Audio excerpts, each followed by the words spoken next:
বাজারে কিছু সেটিংসের কারণে আপনার ফোন হ্যাং হয়ে যায়, এমনকি চার্জও থাকে না। যদি এমন হয়ে থাকে তাহলে এই সেটিংসগুলো করে রাখতে পারেন। না বন্ধ করলে ভবিষ্যতে আপনি অনেক বড় বিপদে পড়তে পারেন। গুগল কমজার কম বেশ সবাই আমরা ইউজ করি, অথবা কেউ এই ভিডিও বানানোর জন্য অথবা নিত্য প্রয়োজনীয় কাজে ব্যবহার করার জন্য। তো এই সেটিংসটি আপনি করে রাখছেন কিনা আজকে এই ভিডিওটা দেখুন। এই ভিডিওটা খুবই গুরুত্বপূর্ণ, যদি না দেখেন অনেক বড় একটি বিপদে পড়তে পারেন। তো আশা করি ভিডিওটা একবার হলো দেখে যাবেন আর এই সেটিংস গুলা করে নিবেন। যদি একবার না পারেন ভিডিওটা সেভ করে তারপরে আস্তে ধীরে ধীরে আপনি এই সেটিংস গুলা করে রাখেন। যারা আমার চ্যানেলে নতুন ভিডিও আমার দেখছেন যারা আমার সাবস্ক্রাইব করেনি তারা আমার সাবস্ক্রাইব করে আর এরকম ভিডিও নোটিফিকেশন করে রাখবেন, যেন আমি ভিডিও আপলোড করার সাথে সাথে আপনি পেয়ে ফেলেন এমন গুরুত্বপূর্ণ ভিডিও। কথা না বাড়িয়ে মূল টপিকে ফিরে যাই। আপনার ফোনে থাকা কম ব্রাউজারে এটার ভিতরে ঢুকে যাবেন। ঢুকে গেলে দেখেন 3 আইকন আছে, সেটার ভিতরে ক্লিক করবেন। সেখানে ক্লিক করার পর আপনার এখানে সেটিং আছে, সেটিং এর ভিতরে ক্লিক করবেন। সেখানে ক্লিক করার পর আপনি স্ক্রল করে নিচে নামবেন।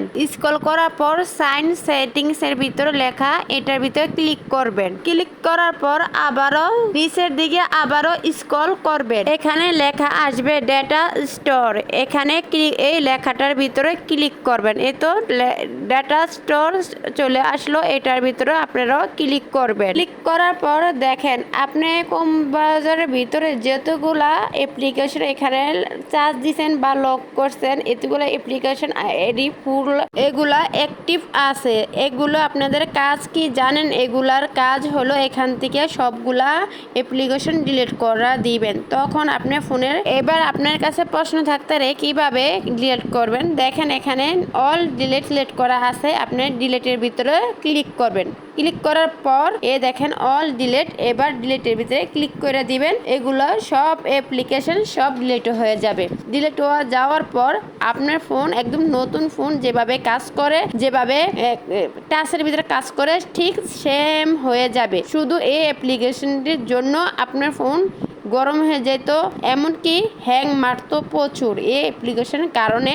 এই অ্যাপ্লিকেশন আমার এখান থেকে সবগুলো আমি ডিলিট করে দিছি। আপনাদের ফোন থেকে এভাবে ডিলিট করে নেবেন। এবার দ্বিতীয় স্টেপে চলে যাই। দ্বিতীয় স্টেপ এখানে ক্লিক করবেন। ক্লিক করার পর এখানে আপনি ভয়েসের ভিতরে ক্লিক করবেন। এখানে প্রথমটা আছে আপনি গুগলকে আপনার পার্সোনাল ব্যাপারে জানার অনুমতি দিয়েছেন, আর সেকেন্ড টাইমটা আপনি জানার অনুমতি আপনার পার্সোনাল ব্যাপারে কোনো কিছু জানার অনুমতি দেন নাই। যদি না দিয়ে থাকেন তো দ্বিতীয়টা সিলেক্ট করবেন। আর যদি গুগলে যে আপনার পার্সোনাল ব্যাপারে কিছু জানার আগ্রহ দেন মানে অনুমতি দেন, তো উপরেটা সিলেক্ট করবেন। তো আপনার সেফটির জন্য নিচেরটা সিলেক্ট করে দিবেন। এবার তৃতীয় স্টেপে চলে যাই, চলুন। এবার তৃতীয় স্টেপে আমি আবারও ব্যাগে ক্লিক করার পর আবার 3 আইকনে ক্লিক করবেন। এবার আপনার জিমেলে ক্লিক করবেন। ক্লিক করার পর এই সবগুলো অন দেখতেছেন না, এই সবগুলো একটি একটি করে অফ করে দিবেন। এইটি অফ করে দিলে কি হবে জানেন? এই সেটিংসটি অফ করে দিলে আপনার ফোনের চার্জ সারাক্ষণ থাকবে, অতি সহজে আপনার ফোনের চার্জ শেষ হয়ে যাবে না। আর এটি অন করে থাকলে এটি বিভিন্ন রকম নোটিফিকেশন এসে আপনার ফোনের চার্জ আরো কমিয়ে দেয়। এগুলো সবটি এটি বন্ধ করে রাখবেন। এগুলো সেটিংস বন্ধ করে রাখলে আরেকটা সুবিধা আছে, আপনি ফোনকে যখন চার্জে লাগাবেন তখন অতিরিক্ত ফোনের চার্জ তাড়াতাড়ি হয়ে যাবে। তারপর আবারও স্ক্রল করবেন। স্ক্রল করে নিচের মেকে আসবেন। এখানে দেখবেন নোটিফিকেশনের ভিতরে ক্লিক করবেন। এখানে দেখেন এখানে কমজোরের ভিতরে এটা অফ করে দিবেন। এই নোটিফিকেশনটি আপনার আওয়ার কোনো দরকার নেই, কারণ থার্ড পার্টি ওয়েবসাইট থেকে আপনাকে নোটিফিকেশন পাঠাতে পারবে না। আপনার চার্জগুলো সেভ থাকবে।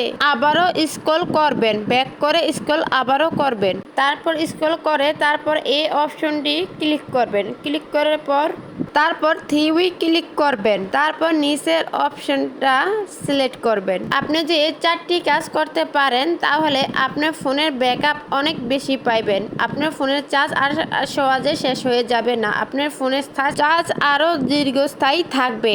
আর চার্জ কতক্ষণ পরপর আর ফোনকে চার্জে ঢুকান লাগবে না। এইগুলা অন থাকার কারণে আপনার ফোনের চার্জ আরো বেশি করে লাগছে বা লেগেছে। আজকের ভিডিওতে অনেক কিছু শিখতে পারছেন। জানতে পারছেন। তো ভালো লাগে আমার চ্যানেলটিকে সাবস্ক্রাইব করে পাশে থাকবেন, কারণ এরকম সেটিংসের ভিডিও দেখতে আমার চ্যানেলটাকে সাবস্ক্রাইব করে পাশে থাকবেন। আর এতক্ষণ পর্যন্ত যারা লাইক কমেন্ট করেনি, লাইক কমেন্ট করে আপনাদের মতামতটা জানিয়ে যাবেন। আর আজকের ভিডিওতে এই সেটিংসগুলোর কথা আগে কে জানতে পারছেন বা জানেননি আমাকে কমেন্ট বক্সে জানাতে পারেন। তারপর এর পরের ভিডিওতে কোন বিষয়ে ভিডিও নিয়ে আসলে আপনারা বুঝতে পারবেন, জানতে পারবেন, শিখতে পারবেন, সেটা আমাকে কমেন্ট বক্সে জানাতে পারেন। তো আজকের জন্য বিদায় নিলাম, সবাই ভালো থাকবেন, আল্লাহ হাফেজ।